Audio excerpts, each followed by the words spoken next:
Hipacondríaca apresenta Surra de Lúpulo.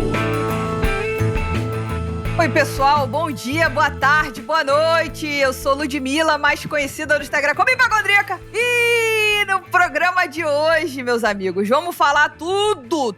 Botei tudo escrito na pauta com todas as letras maiúsculas, que é pra dar essa entonação. É verdade. Tudo sobre criação de receitas de cerveja com Beto Tempel, da Cervejaria Trilha.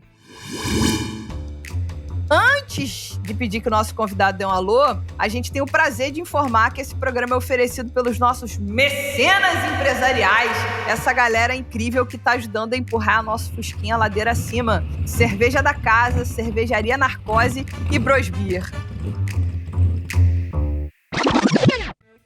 Beto, por favor, dê um alô pra galera. Fala, galera. Sou o Beto Tempel, sou mestre cervejeiro da Trilha Cervejaria, que é uma pequena cervejaria aqui em São Paulo. Pequena no tamanho, grande nos sonhos.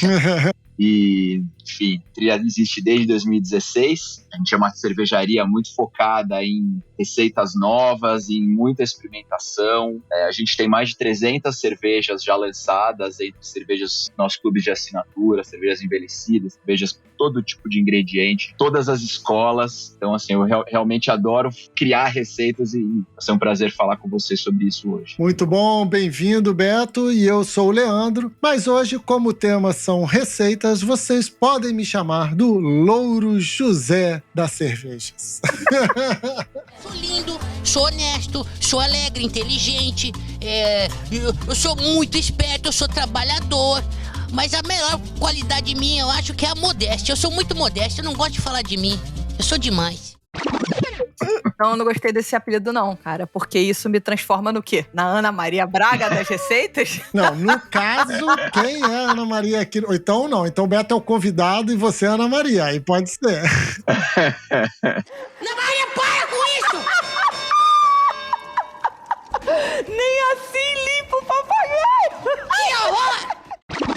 Entendi, é porque, tipo, o Beto é o convidado. Se a gente fosse falar no dia de hoje, nessa gravação que acontece hoje, a gente estaria falando que eu sou Ana Maria, você é o novo Louro José e o Beto é a linda quebrada, que acabou de sair do Big Brother. Enfim, coitado, o Beto mal chegou e já chegou com você dando essa piada, assim. Terrível. Tá tudo tranquilo, mãezinha. Pode seguir aí, mãezinha. Ai, tá bom. E quem segue sou eu. Ô Beto, a gente bate esse papo tomando uma cerveja. Eu queria saber o que você tá bebendo por aí. Ainda nada, vou abrir aqui. Opa! Vou abrir uma Flower Power. Flower Power é uma Double Juice IPA que a gente fez agora recentemente com o Koala, né, com o Gustavo lá da Koala Sambru, de Belo Horizonte. É um projeto super legal, aliás, que a gente já faz há alguns anos, de importar um bale de lúpulo fresco, recém-colhido. Esse ano a gente trouxe um bale de Strata, né? Um bale é um fardo de lúpulo que vem da fazenda diretamente para a cervejaria sem o processamento, né? Então ele é um fardo de 90 quilos. A gente é obrigado a importar os 90 quilos de uma vez. E é de Strata, que é um lúpulo, nossa, lindo, assim. Acho que é o lúpulo mais legal que surgiu aí nos últimos 2 anos, né? Agora de forma muito evidente. Ele traz coisas muito únicas, especialmente o famoso dank, né? Que é aquela pegada de aromas que permeia o universo da maconha.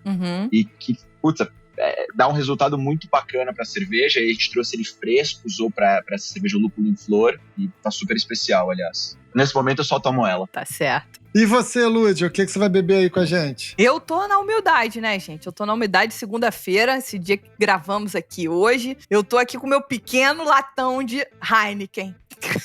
Então vamos lá.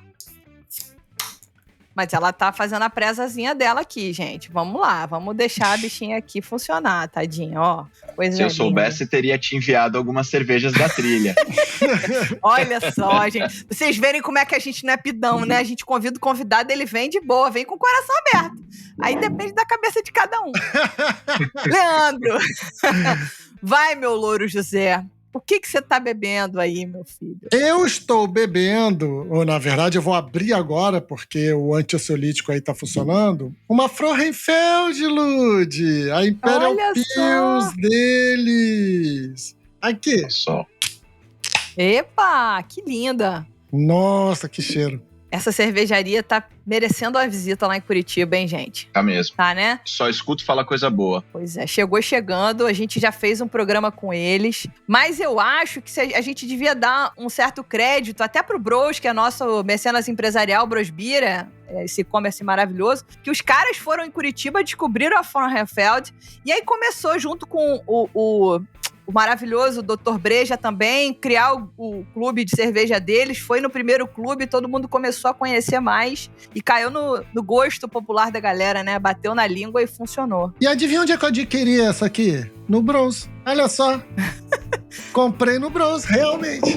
Tá Tava vendo? lá, disponível, fácil, pronto, comprado. Isso aí.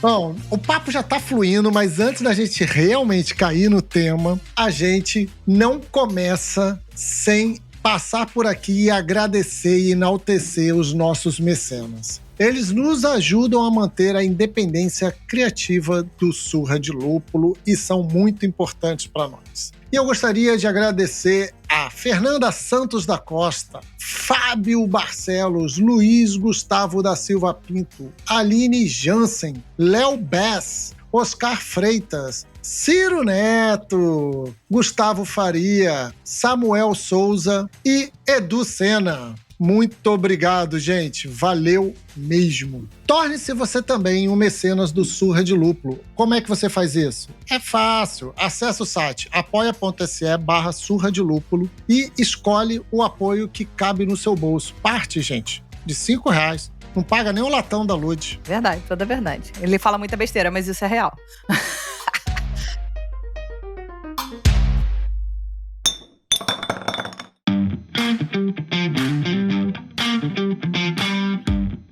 Bom, gente, vamos que vamos. A gente prometeu trazer aqui o Beto para poder falar de receita, né? E aí a gente vai chegar com o pezinho na porta. Posso estar falando uma besteira muito grande, mas para isso que o nosso convidado tá aqui, para se tiver a gente falando uma besteira ele corrigir. Então, vamos de cara na primeira pergunta, falar de receita. Você acha que a gente poderia começar falando, vou gastar meu alemão agora, hein? Da Reinheitsgebot, a lei da pureza alemã? Você acha que tem sentido a gente começar falando de receita, falar da lei da pureza alemã? Você acredita que ela foi uma forma de buscar garantir a qualidade do que era produzido na época? Ou foi uma forma de aprisionar a criatividade do cervejeiro? Fala a tua verdade, Beto, conta pra gente. Olha só, é um belo tema esse, né? Antigo tema, né? Exato. Mais de 500 anos agora. Com certeza. É engraçado, porque essa lei, ela surgiu inicialmente como uma espécie de lei protecionista. Num primeiro momento, o que rolou ali? Momento de história aqui, né? Na Baviera, a lei inicialmente ela não valia na Alemanha inteira. Na verdade, ela começou em 1516, ela foi publicada, né? E até 1906, ela era uma lei exclusiva da Baviera.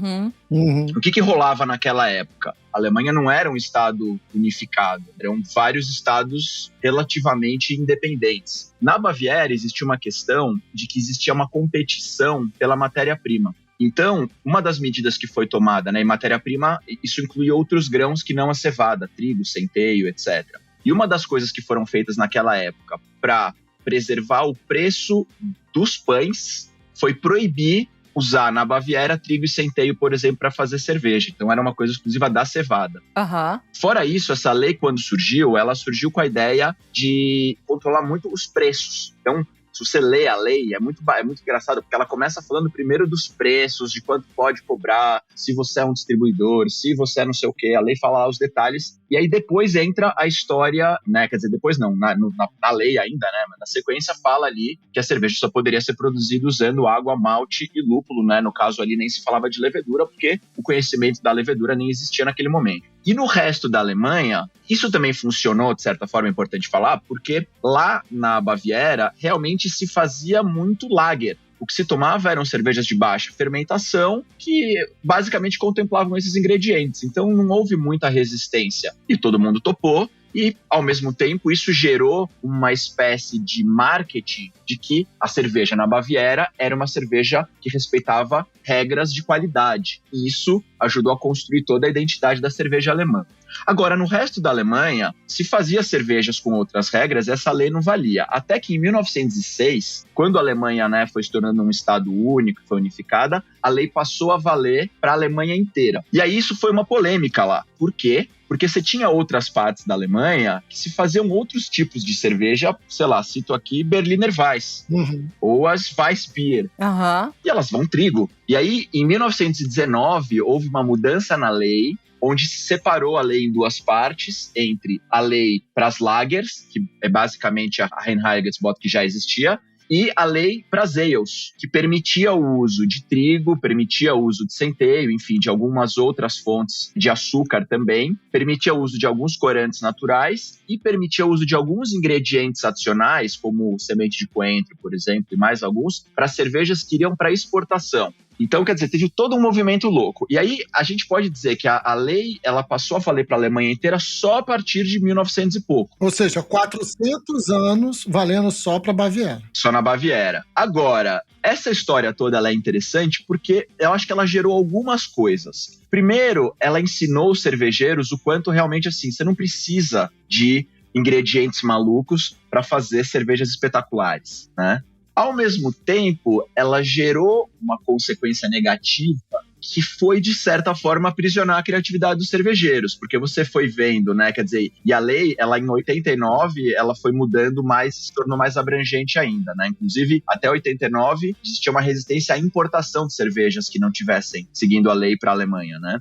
Só que aí começou a rolar uma coisa que, peraí, olha a escola belga, os caras põem de tudo, eles fazem de tudo, e as cervejas deles se popularizando pelo mundo, e os alemães ali sempre igual, sempre igual. Aí, de repente, veio a escola americana, né, que em anos 80 ainda estava aprendendo, chegou ali no final dos anos 90, anos 2000, os caras voando, de repente, cerveja de todo jeito, de toda forma, com todo tipo de coisa, e aí os alemães agora começaram a ter que rever. Então eu acho que é uma lei super importante, porque ela exigiu padrões de qualidade e que viraram um padrão no mundo todo, que foi se tornando, inclusive, uma das razões que criaram as leis também naquela época, e especialmente sobre o lúpulo, é que se usavam vários tipos de aditivo para conservar a cerveja. Entre eles, várias plantas tóxicas. Sim. Então, a lei da pureza, ela veio também como uma lei de qualidade no sentido de saúde do consumidor, né? Uma lei de proteção ao consumidor, né? Inclusive.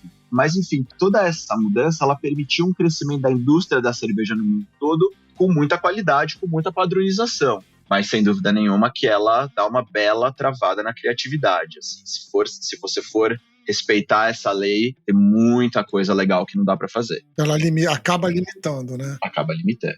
Você falou uma coisa logo na tua abertura, só uma curiosidade aqui, que eu ainda não tinha feito a conta. Se eu não me engano, a Reinheitsgebot, ela é de 1515, 1516, uma coisa dessas, né? É isso aí. Você falando que eu me toquei, que, cara, isso representa 500 anos, né? 2016 teve todas as celebrações, né? Sabe por você nunca faz a matemática? Nunca sou assim. Não, vamos assim, Leandro, não esquece a cerveja. O Brasil foi descoberto, entre aspas, em 1500. Exatamente, esse era o próximo passo que eu ia falar. Estamos comemorando esses 500 anos aí, ó, toda hora.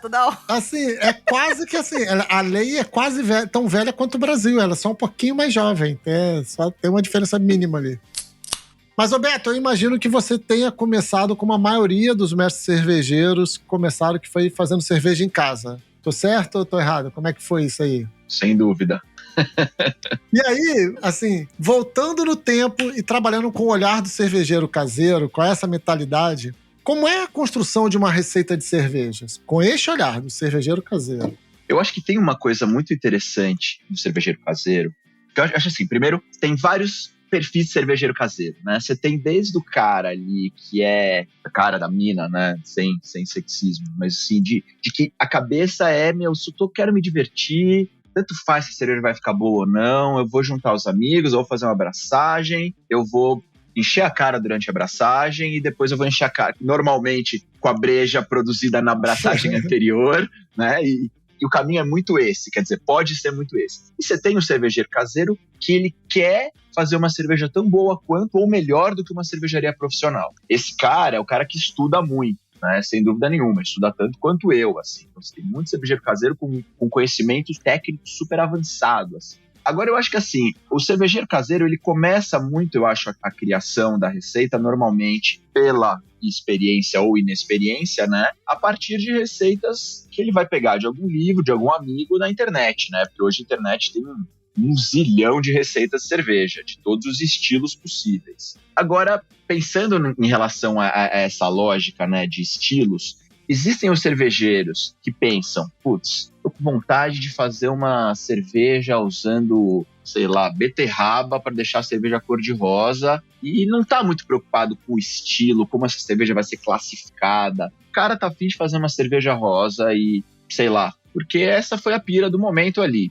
E você tem o cervejeiro que está focado em reproduzir estilos tradicionais, né? Então, eu acho que você tem caminhos muito diferentes para quem quer criar uma coisa muito inédita e para quem quer fazer uma receita tradicional à sua maneira, que não deixa de ser criar uma receita. Claro que não é criar uma coisa que jamais existiu, mas assim, criar o seu próprio caminho de fazer um estilo clássico, sei lá, uma double. Bom, a partir da ideia de fazer uma double com, né, 1 milhão de referências que existem, né, muita gente pega os guias de estilos, BJCP e guia da Brewers Association e tal, e aí, partindo disso, começa a ideia de criar o caminho da receita, né? Pô, quero fazer a minha receita, ela tem que ser muito maltada, mas, pô, que malte que eu vou usar? Eu quero um malte com um sabor mais marcado de malte, Viena, né? Um malte Viena vai trazer essa personalidade, ou não? Eu quero fazer uma base que tenha uma pegada mais de castanhas e uma pegada mais de caramelo, e não tem uma pegada de sabor de malte cru. E aí o caminho vai ser usar talvez um Munique, um Cara Munique. Então, todos esses desenhos da receita, eles começam muito pela ideia da personalidade que o cervejeiro está querendo trazer. E eu acho que o cervejeiro caseiro, dedicado e estudioso, ele tem condição de fazer, assim, eu não separo tanto a realidade do cervejeiro caseiro e do cervejeiro profissional. Porque, de certa forma, tem o cervejeiro caseiro que leva o negócio muito a sério e faz, assim, tem muita cerveja caseira que eu tomo, tenho muitos alunos, né, eu dou vários cursos e tal, tem muito aluno caseiro que manda cerveja, as cervejas são incríveis, assim, você fala, cara, é uma opção o cara não produzir isso em escala grande e vender e tal. Agora, ao mesmo tempo, o cervejeiro caseiro, ele tem algumas vantagens na hora de criar receitas, que é o budget, porque a cerveja não é feita para dar lucro, ela é feita para dar diversão, lazer, prazer, etc. Sim. Então, o cervejeiro caseiro, muitas vezes, a situação tem uma qualidade de permitir que ele possa, sim, usar o lúpulo mais Nelson Sauvin importado que o amigo trouxe na mala, numa abundância, ou testar coisas absolutamente malucas, mesmo sem saber muito para onde isso vai, porque tem menos, de certa forma, risco envolvido. Com certeza. E nisso acaba nascendo muita coisa. Eu acho que o cervejeiro caseiro ele tem todo esse viés de poder experimentar muito, né? E acho que isso é uma das razões pela qual o Leandro colocou agora o quanto muito cervejeiro profissional começa como cervejeiro caseiro. Porque é isso, começa a experimentar, a exercitar e, de repente, quando vai ver, tá mergulhado nisso, criando coisas, experimentando coisa nova e realmente oferecendo coisas que eram novas, né? Então isso aí é um caminho muito rico de criatividade pro cervejeiro caseiro, assim. Eu lembro muito, assim, da época que eu fui cervejeiro caseiro por alguns anos. E no começo eu era um cervejeiro caseiro ruim, até me tornando um cervejeiro caseiro bom, e muito porque eu comecei no modelo vamos beber a última abraçagem na próxima abraçagem e fazer churrasco do lado da abraçagem. E era uma balada, assim, o objetivo no primeiro momento era esse. Se a cerveja ficou boa, ótimo. Se a cerveja ficou ruim, mas ela fermentou, a gente ia tomar e beleza, e talvez não ia gostar tanto. E com o tempo eu fui mergulhando na coisa, e as primeiras cervejas que eu criei para trilha, elas foram criadas totalmente no processo caseiro, né? Fermentador de plástico, filtro doméstico, filtro comum, né, de água com elemento filtrante de partícula que adaptava para ligar na mangueira, com uma bomba de máquina de lavar louça.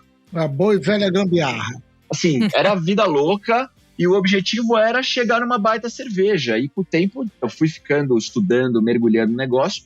E, sei lá, a primeira cerveja da trilha, né, que é uma Juicy IPA, que é a Melon Rice, ela foi criada no processo caseiro.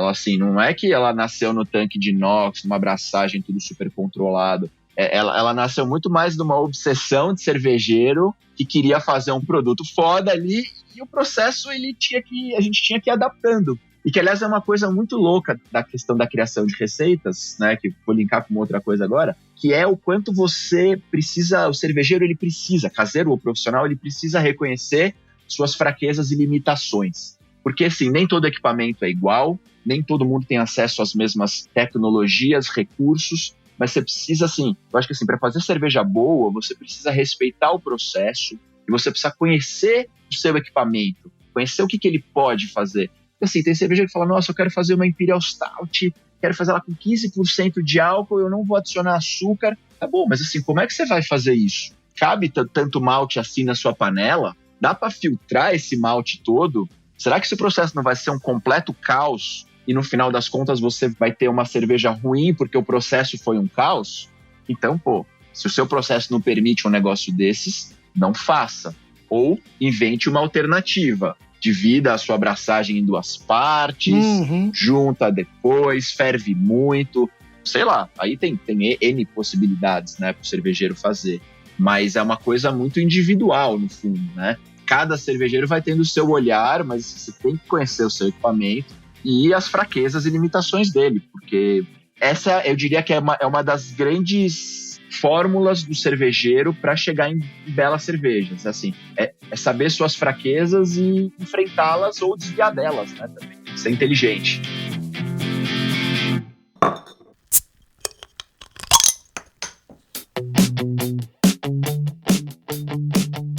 Eu queria conectar com uma coisa que você falou no começo dessa resposta. Você falou, na hora da criação de uma receita, a internet tá aí, é uma infinidade de possibilidades, né? Nem é a pergunta, tá? Já vou dar uma escapulidinha da pauta aqui. Vambora. Tem uma infinidade de receitas, as pessoas vão lá, vão pegar uma receita, adaptar uma receita. Aí fica uma pergunta que é um pouco capciosa, não é possível criar um estilo novo? Tipo, a gente tá... Entende a minha pergunta? Tipo, é uma pergunta muito escrota.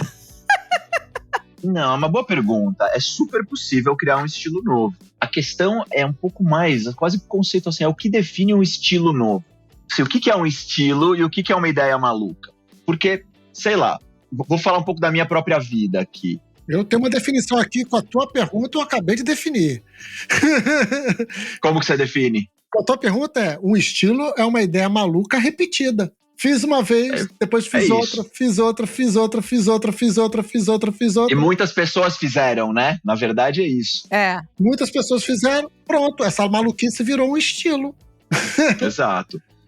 Mas eu acho que é super possível a partir de conceitos que estão propondo uma coisa nova, né? No fundo, os estilos, eles vão nascendo dessa forma. Vamos falar de Juicy IPA, que é um dos meus temas favoritos no mundo da cerveja, né? Que eu mergulhei e me especializei muito. Antigamente, vou entrar num techniquez aqui por um momento. Antigamente, não se adicionava grandes quantidades de lúpulo, porque existia uma ideia, né, de que o lúpulo, o lúpulo traz o amargor da cerveja. Sim. Quanto mais você ferve o lúpulo, mais você isomeriza os compostos amargos do lúpulo, mais você extrai amargor do lúpulo, traduzindo para o público que não produz cerveja.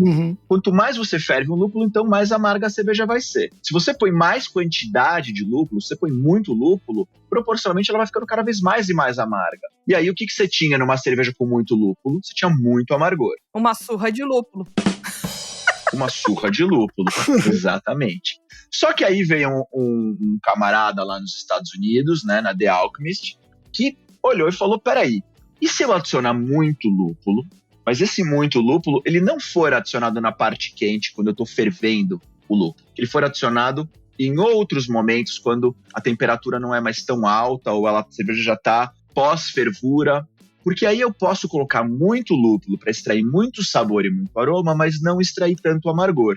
E aí ele fez isso numa cerveja chamada Red Topper, que é um ícone, né, no mundo das Hazy IPAs e Juicy IPAs, porque a partir desse episódio, e na verdade foi uma galera numa região ali, na região de Vermont, na região de New England, daí que surgiu as NE IPAs, Vermont IPA, que essa galera tava lá se conectando e vários cervejeiros falaram, caramba, isso aí é realmente diferente. E começaram a experimentar, fazer adições muito grandes de lúpulo, mas sem adicionar muito lúpulo na parte de fervura, que é como se fazia IPAs durante 300 anos. E aí os caras olharam e falaram, pô, mas isso aqui tá muito saboroso. Nossa, cada copo que eu tomo é uma surra de lúpulo, né?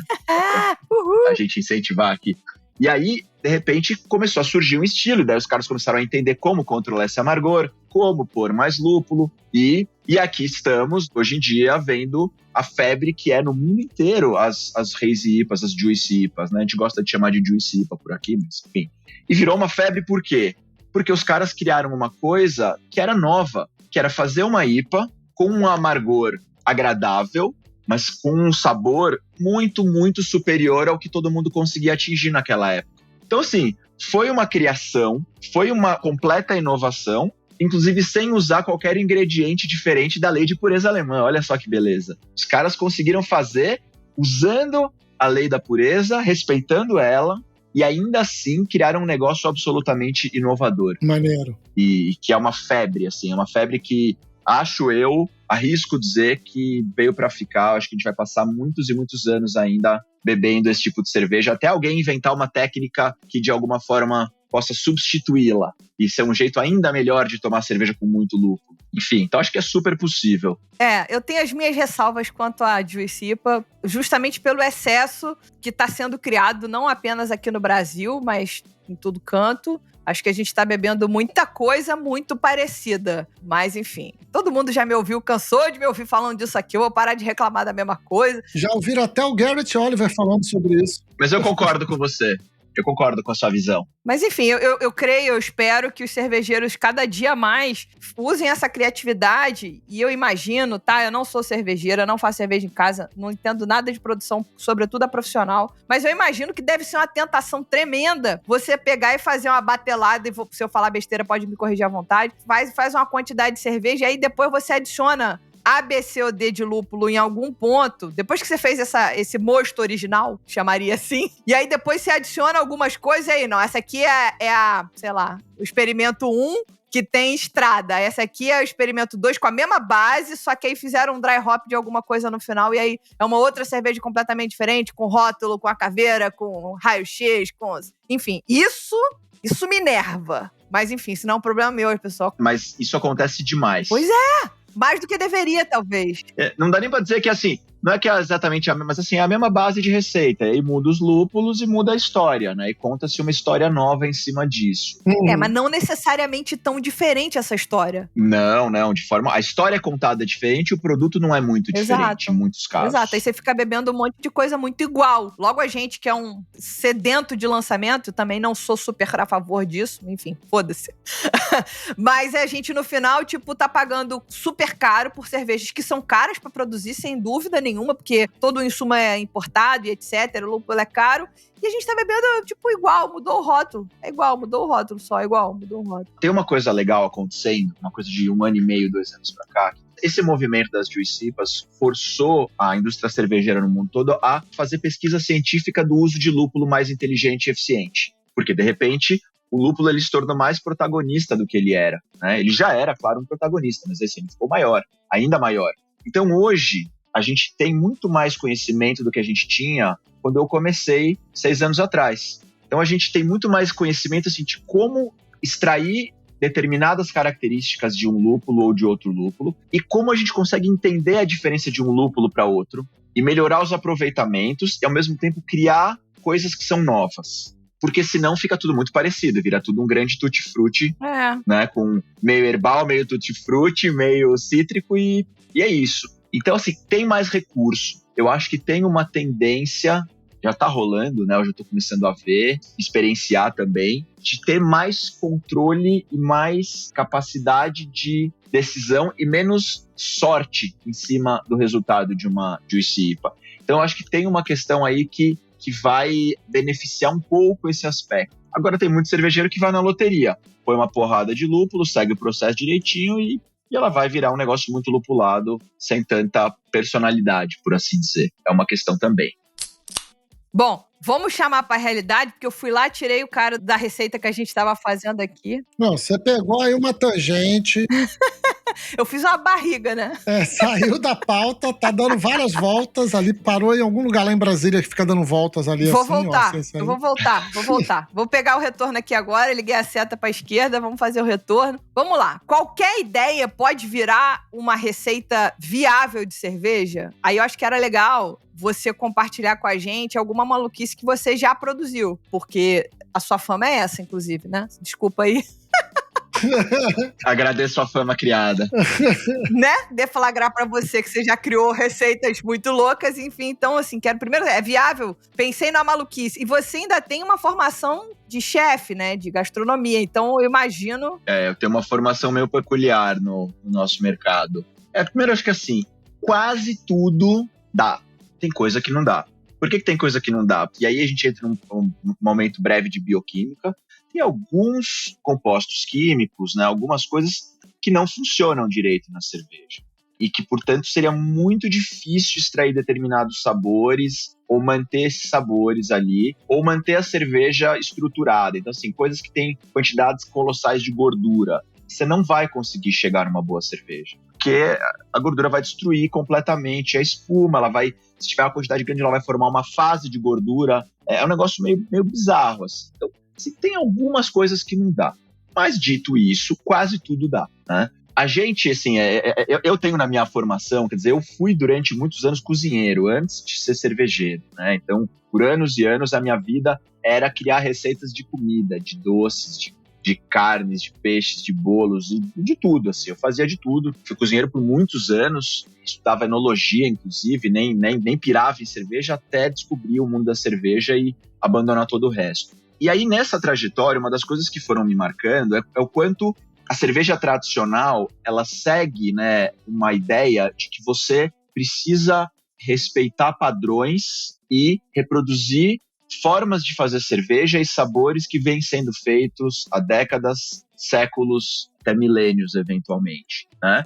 E por mais que isso seja muito admirável, eu admiro e eu gosto de fazer isso, eu acho que existe muita possibilidade de olhar a cerveja como uma experiência sensorial, como uma experiência que vai provocar os sentidos de quem está bebendo. E eu gosto, na verdade, muito mais dessa abordagem para criar as minhas cervejas e fazer as minhas cervejas, né? Eu acho que isso é muito mais divertido para quem faz e é muito mais divertido para quem toma, até porque eu não acho que eu sou capaz de reproduzir tão bem uma cerveja alemã ou uma cerveja belga de abadia quanto um monge belga ou quanto um alemão que está numa cervejaria aprendendo geração após geração há séculos. Eu não vou ser capaz. Quem sou eu para conseguir um negócio desses? Mas quando eu falo em oferecer experiências de sentidos, sem me apegar muito às regras, sem me apegar muito a estilos e a categorizações, aí o jogo é um cozinheiro fazendo cerveja. A gente tem uma receita que é muito emblemática na trilha, que a gente chama de pão de mel. E que ela nasceu num momento ali que a gente estava olhando e falando, pô, não, a gente precisa, assim, desencana do estilo. Vamos fazer cervejas que tenham muita personalidade. E aí eu já produzia uma base de Imperial Stout, ali, muito consistente, assim, que eu tinha muito controle sobre como eu fermentava ela, né? E acho que, assim, uma coisa fundamental, uma dica para quem faz cerveja que eu quero dar agora é assim, a regra 1 é, primeiro você precisa ter uma ou muitas bases muito boas, que você tem muito domínio sobre elas, para então você começar a tornar elas receitas mais criativas. Porque, assim, os insumos malucos, as coisas estão aí para tornarem cervejas boas ainda melhores, e não para fazer uma coisa mal feita, tá escondido embaixo do tapete, né? Então, tem muito cervejeiro que começa a socar ingrediente na cerveja com a ideia de esconder ali um trabalho meio mal executado. Então, a gente tinha ali uma base muito consistente de Imperial Stout, que a gente já vinha usando com um monte de coisa, com café, com cacau, né, com sementes, coisas que eram muito legais. Daí a gente falou, não, peraí, vamos fazer um desafio. Vamos fazer uma cerveja que tenha sabor de pão de mel. E aí o meu desafio foi começar a colher os ingredientes que se usava no pão de mel e a entender assim, como que eu iria usar esses caras em conjunto na cerveja para que reproduzisse o sabor de um pão de mel. Uhum. E aí, mais difícil ainda era entender assim, como eu construiria um processo que permitiria eu repetir isso. Se a Pão de Mel, ela completou o 12º lote dela. A gente está agora invasando o 12º lote dela e ela vem mantendo uma boa consistência. Acho que de vez em quando ela tem às vezes uma nota de cravo um pouquinho mais forte, ela tem a canelinha um pouquinho mais marcada, e aí começou um trabalho da gente entender assim, como é que a gente dosa tudo isso? E começou a ser um trabalho que lembrou muito a minha época, quando eu estudei enologia, eu estava focado no mundo do vinho, que são os cortes, que são os blends. Uhum. Então a gente começou a produzir bases da cerveja que tinham cada um dos ingredientes. Então era a mesma base com canela, a mesma base com cravo, a mesma base com gengibre, mel, a outra com cacau. E eu comecei a fazer blends dessas bases. Um copo mesmo, quase uma espécie de mixologia. Uhum. Para entender a proporção do que eu precisaria ter ali. E a partir disso eu consegui criar um processo de repetição. Então, além de eu conseguir criar uma cerveja que realmente tem um gosto de pão de mel, aí a gente forçou a textura dela para ser pesada, licorosa. Ela é doce, mas aí a gente pesou a mão no amargor. Então ela é doce, mas ela não é um negócio assim que você não consegue tomar um copo, porque ele é super enjoativo. Claro que assim, você não vai tomar uma garrafa sozinho, é difícil. É uma cerveja muito alcoólica, muito pesada.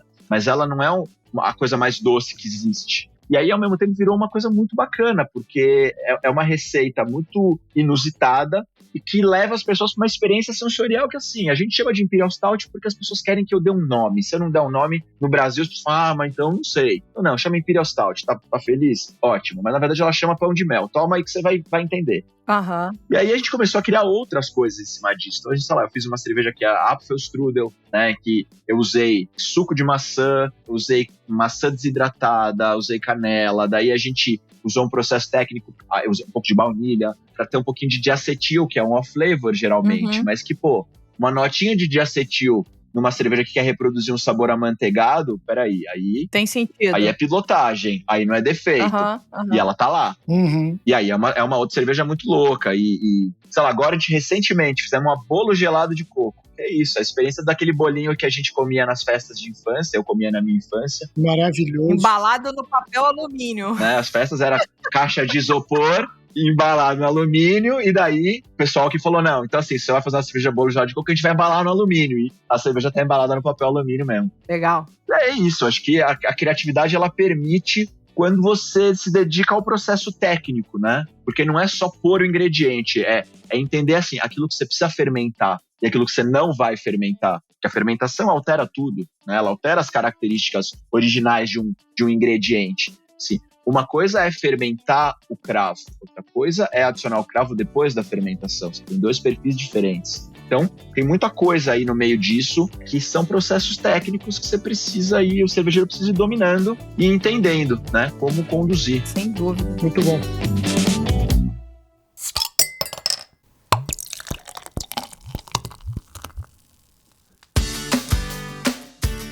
Eu queria, assim, taque-me pedra quem é que nunca quebrou uma pauta, né, Lud?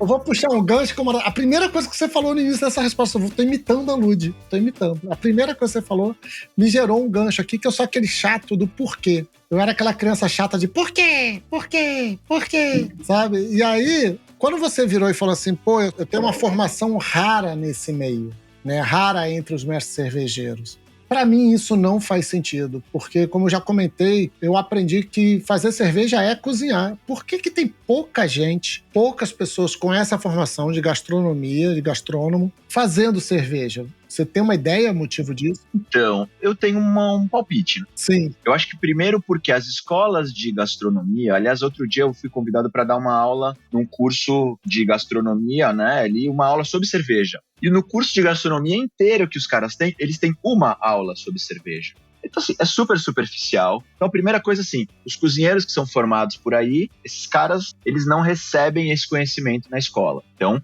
já é um fator, né, que dificilmente estimula alguém a falar, pô, peraí, quero fazer cerveja. Então, o caminho desse cara vai ter que ser, ele vai ter que encontrar a cerveja de outro jeito. E, ao mesmo tempo, a cerveja, ela é um processo bioquímico. Então, assim, o que é comum, mais comum? São biólogos, são bioquímicos, são engenheiros de alimentos, químicos. Essas formações acabam sendo muito, muito mais comuns dentro da indústria da cerveja para formar um cervejeiro. Porque o cervejeiro, ele vem com essa bagagem. Eu não tive essa bagagem, eu tive que buscar. Eu fui estudar fora, enfim, eu estava numa época que o dólar permitia estudar fora do Brasil. Saudades. Então eu fui para os Estados Unidos estudar para aprender essa formação. Né? Então, por isso que eu falo que eu sou meio que uma exceção. E eu conheço poucos cervejeiros no Brasil que têm um caminho parecido com o meu. Mas que ele faz mais sentido, na minha opinião. Porque, claro que o processo técnico ele é super importante, mas essa base de tratar a cerveja como cozinhar, que é como eu penso também, ela acaba sendo não óbvia para muita gente. Então tem muito cervejeiro que assim, o cara tem muito cervejeiro muito bom em repetir processo, em fazer o processo técnico super bem executado. Tá cheio no Brasil, cada dia mais. Não, mas são poucas as cervejarias muito criativas, porque você requer essa outra base para poder conectar os dois lados. Sim. Senão você fica só com... Ou é uma cerveja tecnicamente super bem executada, ou é uma cerveja muito criativa, talvez mal executada, e aí você tem que encontrar o meio do caminho. Só para deixar o Leandro caminhar para a próxima pergunta, a única observação que eu tenho, que foi o que você falou, do tipo, talvez as pessoas com formação na gastronomia tenham pouquíssimas aulas, uma, como você disse, que trata do tema cerveja, e a gastronomia, infelizmente, a gente ainda vai ter que trabalhar um pouquinho para mudar isso, ainda está muito associada ao vinho, como você falou, você estava estudando, né? Pra você ter ideia, eu sou formado em gastronomia, né? Formei em gastronomia 20 anos atrás, mas enfim. Na gastronomia, quando eu estudei naquela época, eu tive, vou falar, não lembro mais exato, mas eu tive assim, cerca de, lá é por módulos, né? Você acaba um tema e vai pro próximo. Eu tive cerca de 2 meses inteiros de aula de enologia. 8 semanas, vinho, muito vinho. Uma aula de cerveja. É isso. E hoje continua igual. Então, assim... É isso. Aí as pessoas seguem achando que cerveja não harmoniza, ou que ela não combina, ou que não é elegante o suficiente, aí não vai aparecer nas cartas dos restaurantes mais caros. É uma bola de neve que a gente, para poder interromper e mudar, precisa começar aqui na formação da pessoa que tá, no caso, na base. Na base, é isso aí. Exato. Bom, seguindo aqui, voltando pra trilha da... Olha, voltando pra trilha, você já fez a generosidade da surra de lúpulo, agora voltando pra trilha da pauta. Vamos lá, como cervejeiro profissional e inventando tantas receitas como essas que você inventa, como é que é pensar em receitas que sejam rentáveis? Você usa alguma planilha, uma fórmula mágica que a gente vai compartilhar agora com vocês? Preencha aqui o cadastro e receba. Porque, cara, fazer bolo de coco, fazer pão de mel e isso ser rentável não deve ser fácil. Ganhar dinheiro com cerveja no Brasil é um grande desafio. Primeiro pelo fator do país, né, que empreender em qualquer área no Brasil, eu acho que é sempre muito difícil. Sim. Agora, assim, para você fazer cervejas rentáveis, né, quando a gente fala do custo de uma cerveja, o maior custo, normalmente, ele não é o custo dos ingredientes, dos insumos. Uau. O maior custo é o custo da industrialização e os impostos. Então, assim, quando eu falo de custo de industrialização, são salários, são os custos de aluguel, são o custo de energia, que é um absurdo, uma loucura que a gente paga, o custo de água, o custo de manutenção de máquinas. Enfim, todos esses custos são enormes na composição do custo de uma cerveja.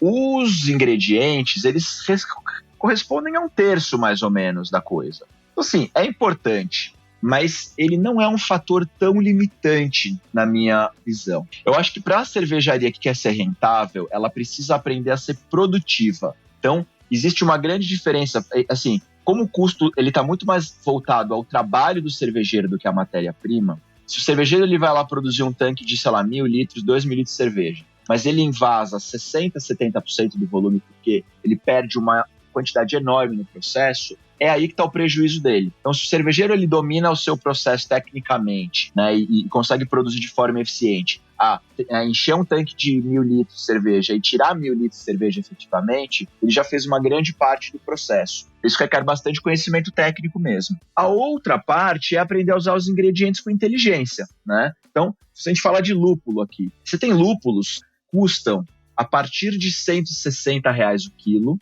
até lúpulos que podem chegar a R$700 o quilo. E qual que é a diferença entre eles? Depende do que você vai fazer, depende do que você planejou, depende de como você vai fazer esses lúpulos da sua receita interagirem. Então, você pode fazer uma Juicy IPA usando lúpulos na casa dos R$200 o quilo, e ela ser uma baita Juicy IPA. Você pode fazer a mesma coisa gastando R$600 o quilo. E aí, começa aí a questão. Então, é saber usar com inteligência os ingredientes. A mesma coisa vale para malte. O malte está super caro, né?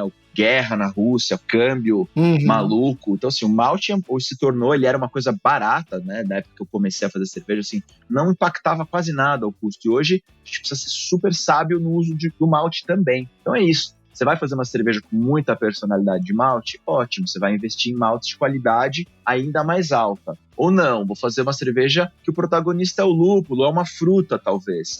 Então ótimo, tem uma oportunidade aqui de fazer uma cerveja usando um malte um pouco mais simples e que, portanto, custa menos. Outra coisa é justamente assim, né? Você vai pensar em ingredientes alternativos, tipo frutas aqui, que nem falamos nada de frutas, mas acho que tem tudo a ver com essa conversa, né? Pô, você tem desde frutas caras e raras, tipo, sei lá, framboesa, que é uma fruta que custa caro, até frutas baratas, como o maracujá. E aí vem a questão, pô, por que não fazer uma bela cerveja com maracujá ao invés de framboesa, se você tem essa preocupação? Porque uma custa um quarto o maracujá custa um quarto do preço da framboesa. Então, acho que tem muita questão de uso inteligente dos insumos, né? Desenhos de receita que façam sentido. Quando a gente fala do uso de lúpulo, por exemplo, você fala de dry hopping, dica para o cervejeiro, para quem faz cerveja. Quando você faz uma carga de lúpulo grande em um único dry hopping, o aproveitamento da extração dos aromas e sabores do lúpulo, ele é menor do que se você pegar aquela mesma quantidade de lúpulo e dividir em duas partes, fazer um dry hopping, tirar o lúpulo e outro dry hopping. Isso aí é estudo científico que eu estou reproduzindo aqui, né? Não é nada da minha cabeça. Uhum. E na prática a gente percebe isso mesmo. Então tem uma questão de técnica. Usar com inteligência também permite você ter um custo muito mais saudável e, portanto, mais rentável. Sim. Então, tem que investir em conhecimento também, sem dúvida nenhuma. Já me explodiu minha cabeça quando você falou que o maior custo não é dos insumos. Eu sempre entendi que um dos maiores custos que a gente tinha eram os custos de insumos, já que praticamente todos são importados, né? O lúpulo é importado, e aí eu julgava que esse era um dos maiores pesos nossos e não um terço. Já deu uma explodida na cabeça aqui. Mas você falou uma outra coisa que eu achei legal e eu queria entender, que é o seguinte. Você falou que tem lúpulo que custa 160 o quilo e tem lúpulo que custa 700 o quilo. Essa variação de preço, ela é subjetiva ou ela é objetiva? É porque o produto vale esses R$700 ou existe um hype em torno daquilo do lúpulo? É mais uma relação de oferta e demanda. Tá, então ela é objetiva, ela é clara. Tem pouco lúpulo, tem pouco grande procura. Beleza. Ela é objetiva. Eu acho que tem, assim, claro que o hype dá uma incrementada no preço, mas é mais a demanda, né? Porque você pega assim, vamos pensar dois exemplos práticos. Um é o Saaz. Uhum. Saaz é o lúpulo mais usado no mundo. Ele é feito para fazer todas as pilsners no mundo inteiro, todo mundo usa. Então, assim, é o lúpulo da casa dos R$160. Por quê? Porque ele é muito produzido. Você tem um melhor, você tem um pior, mas a diferença de preço do melhor para o pior não é muito grande. Sim. E você tem o Nelson Sauvin, por exemplo, que é produzido na Nova Zelândia, que assim, não tem espaço para ficar plantando tanto na Nova Zelândia. Sim. Os caras produzem uma quantidade limitada, a demanda sobre esse lúpulo é enorme, ele é realmente um negócio muito especial, ele proporciona coisas diferentes, ele potencializa outros lúpulos que você está usando junto, porque ele tem ali algumas questões específicas ali de tióis, né, que são os compostos aromáticos dele, que potencializam outros compostos de outros lúpulos. Enfim, é um baita lúpulo. Mas assim, a oferta é pequena, a demanda é imensa, o preço dispara. Normal. É basicamente isso, bem objetivo mesmo. É a bolsa de valores do lúpulo. Não, você sabe que lúpulo é uma commodity que a gente compra em contrato futuro. Olha que loucura. Eu hoje estou contratando lúpulos da safra 2022, que não foi colhida ainda, que eu vou receber daqui a um ano. E eu estou contratando ele agora, numa grande aposta de preço. Ou seja... E eu e todo mundo. Sim. Mas eu preciso garantir o meu lúpulo, né? Então, assim, eu já sei o preço, essa conta vai fechar para mim, e eu preciso dos meus lúpulos específicos para poder reproduzir as minhas receitas. Senão eu tô vendido. Isso significa que você já tá pensando em alguma coisa de receita para o ano que vem, por exemplo? Ou nada a ver? Você vai comprar uma base de lúpulo que você sempre compra e aí, enfim... As duas coisas. Eu vou comprar a base de lúpulo que eu sempre compro, mas tem coisas que eu tô comprando que eu nem tenho acesso esse ano. Tipo, tem uns lúpulos experimentais. Eu tenho um caso específico, assim. Eu fiz uma cerveja nos Estados Unidos com uma cervejaria que chama Wildworks, uma cervejaria super legal lá. E eu nunca pude reproduzir a receita aqui, porque são lúpulos experimentais que nunca chegaram no Brasil. E aí, o que eu fiz agora? Eu contratei para safra 22 esses lúpulos, então eu vou ter eles aqui no ano que vem, e aí eu vou poder reproduzir a receita que eu fiz lá nos Estados Unidos com os caras, eu quero fazer ela aqui também. Entendi. Então, é isso. Então, é uma programação de um ano mesmo. É muito louco. Difícil. É muito louco. Não, mas a loucura dessa história, e aí me corrija se eu estiver errado, é se bater um gafanhoto e assim, diminuir a produção do lúpulo que você está querendo, você já pagou o preço de uma alta produção, então, entre aspas, se você receber, você se deu bem. E se de repente essa produção ficar banal e muito barata, você pagou caro, é isso, com 1 ano de antecedência. Pode acontecer, exatamente isso. Caralho! É, meus amigos. E por isso que ninguém contrata 100% também, né? Aham. Então eu contrato previamente uns 50% da minha demanda e o resto eu vou contratando mais perto, conforme você começa a ter informações confiáveis. Olha só que interessante, né? Vou falar de um lúpulo Idaho 7, um lúpulo super legal também, perfil incrível para fazer IPAs. Enfim, todo mundo que tem usado está muito feliz. Esse lúpulo, ele teve uma quebra de produção gigante agora no final do ano, por causa de ventania no Yakima Valley. Olha que loucura. A ventania derrubou os postes. Aham. É esse gafanhoto que eu tava falando. É o gafanhoto. E aí, de repente, tem pouco Idaho 7. Quem contratou antes, tem Preferente. num preço bom. Ah, tá. Quem não contratou antes, ou não tem, ou vai pagar muito caro. Então é isso aí, acontece mesmo. É a vida real. É isso aí. Fazer uma pergunta com a resposta objetiva para eu poder ir para a última pergunta, senão o Leandro come meu fígado. Quando você vê a Trilha e o Beto usando lúpulo nacional na produção de suas cervejas no curto prazo, sim ou não? Sim, eu já usei no ano passado alguma coisa. Devo usar de novo esse ano. Eu acho que teve um lado de eu decidir usar, porque eu sempre fiquei cobrando muito dos produtores, né, laudos de análise. A gente precisa de informação. Claro. E os caras começaram a investir e eles conseguiram, no ano passado, alguns produtores, em algumas variedades específicas, atingir padrões de qualidade equivalentes ou semelhantes a lúpulos de padrão internacional. Aham. E aí eu olhei e falei, bom, vamos dar uma chance. Fizemos 2 cervejas no ano passado com esses lúpulos, inclusive era uma Juicy IPA só com lúpulo nacional, que a gente chama de Brasa. Que legal. E ela ficou muito legal. E agora esse ano eu tô recebendo aí outras informações, eu devo repetir, acho que devo repetir a receita, talvez uma versão nova dela, mas eu devo usar de novo. Por um lado, porque acho que a gente tem que, como cervejaria, incentivar o produtor nacional, porque se ninguém financia o crescimento dos caras, a gente nunca vai ter. Claro. E por outro, porque eles realmente já remaram bastante, estão entregando parte da sua produção com uma qualidade muito bacana. Uma parte ainda não. Uma parte ainda é um lúpulo de qualidade menor do que o lúpulo estrangeiro, mas tem parte das coisas que realmente assim, já tem um padrão de excelência. Então a gente tem que aplaudir, a gente tem que incentivar. Eu sou super a favor, eu tenho um curso, né, que eu dou de cervejas lupuladas. Eu ensino os cervejeiros a usarem lúpulo. E nesse curso eu faço questão de incentivar todos os alunos a usarem o lúpulo nacional, porque a gente tem coisa boa na mão já. Legal. Então assim, vou virar tudo para lúpulo brasileiro? Não, tá longe disso, até porque acho que assim, a produção nacional dá para, sei lá, 10 trilhas. Ia consumir tudo já, entendeu? Então, Sim. ainda tá muito longe da gente chegar nisso. Mas tem que usar sim. Sim, sim. Não, tá longe de um monte de coisa, mas eu acho que é isso. É o que você falou. Se o produtor de cerveja não começar a comprar, o cara vai vender pra quem? Como é que vai ser isso, né? Enfim, é o caminho, mas é isso. Vamos lá. Pra última pergunta, meus amigos, é que ele tem muito conhecimento, muita informação, e aí fica difícil, gente. Fica difícil caber, fica difícil. Não, eu acho que é o recordista de ganchos. Na última pergunta, só pra quem não é mecenas do Surra de Lúpulo, porque quem é mecenas recebe perguntinha extra ainda, ou seja, a gente ainda vai manter o Beto aqui no cativeiro mais um pouco. A instrução normativa número 65 de dezembro de 2019 alterou diversas coisas no tal do PIC, padrão de identidade e qualidade. Entre outras mudanças, autorizou que fosse classificada como cerveja as bebidas que tivessem como ingredientes tais quais mel, lactose, etc. Você acha aí, voltando ao início, né, que isso libera a criatividade do cervejeiro? Porque ainda tem toda essa questão dessa normativa com a liberação, é que facilita a interface para o consumidor, né? Não vem escrito no rótulo da cerveja bebida mista, bebida alcoólica mista, vem escrito cerveja. Então, enfim, um comentário sobre esse assunto. Eu acho que ajuda sim. É isso, as cervejarias tinham que fazer essa manobra bizarra de chamar de bebida alcoólica mista um negócio que é uma cerveja. Uhum. A gente fez isso, teve que fazer isso durante alguns anos, né? E eu acho que isso facilita e incentiva, porque você pega o mel no Brasil, a gente é um dos melhores e maiores produtores de mel do mundo.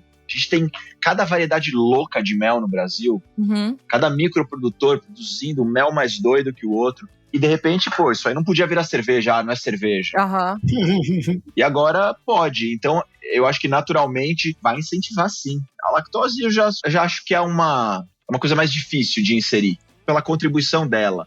O mel eu acho que é um baita ingrediente, assim. E acho que daqui a pouco vai surgir coisas malucas feitas com ingredientes de origem animal, porque no fundo agora pode. Então, sei lá se alguém vai fazer cervejas com crustáceos ou com, sei lá, um frango assado, quem sabe. 69, frango assado, de ladinho a gente gosta. Quem não é carioca não vai entender, gente. Desculpa, foi demais esse funk que veio na minha cabeça agora. 69, frango assado, de ladinho a gente gosta. Perdi esse repertório, não tem. Tem que ter sido criado aqui no Rio, cara, pra ter isso. É muito proibidão. Exato.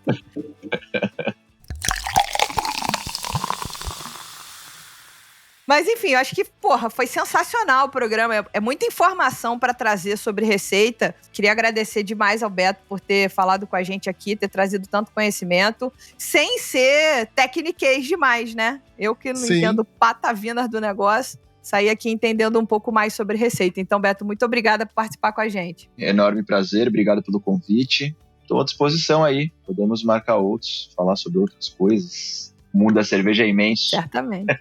Gigantesco. E olha, a gente falou de receitas de um jeito que eu não esperava. Muito obrigado, Beto. Valeu mesmo. Foi, pra mim, realmente o recordista dos ganchos.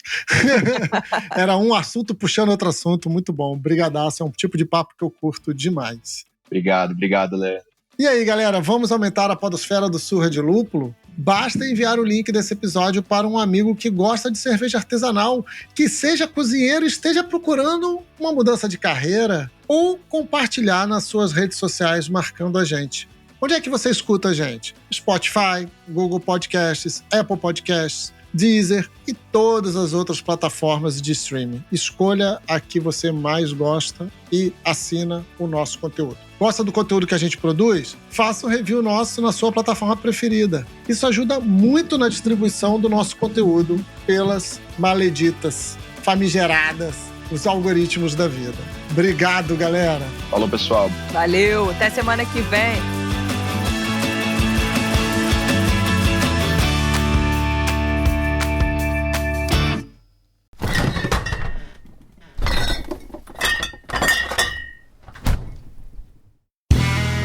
Este podcast foi editado por Play Áudios.